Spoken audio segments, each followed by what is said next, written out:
अस्सलाम वालेकुम। मेरा नाम मोहम्मद इरफान है।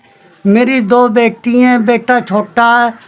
ना कोई जरिया ना कोई आसरा मेरे पे।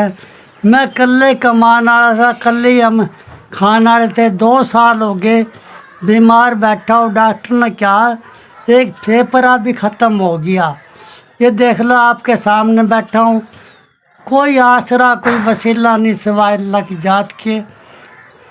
तो और ना मेरे पास कोई जरिया ना कोई आसरा है, ना दवाई के पैसे हैं। गरीब इंसान हूँ, आपके सामने बैठा हूँ। ना पैसे मांगने से कोई देवे ना कोई बात है भाई। घर में ना कोई राशन ना कोई पानी है। बेटा छोटा कमा नहीं सके।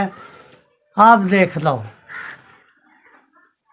अल्लाह की जात के अलावा हमारा आसरा भी ज़मीन पे कौन ही ना आसमान पर ना हाथ। गरीब इंसान है, हमारा दिल भी रोवा रस भी रोवा। मैं आप लोगों का बड़ा शुक्रिया अदा करता हूँ। मेरे पास पैसे नहीं थे और आपने 5,000 रुपये भेजे। बड़ा बड़ा आपका एहसान है। मेरा एक फेफड़ा ख़त्म हो गया था। मैं 2 बेटी मेरे पास, एक बेटा है, बेटा छोटा है। और बहुत बहुत आपका शुक्रिया। मैं आपका बहुत बहुत शुक्रगुजार हूँ। मेरे पास दवाई के भी पैसे नहीं थे, कुछ भी नहीं था खान को न पीने को। अल्लाह ताला आपके कारोबार में उम्र में हर काम में बरकत अता फरमाए।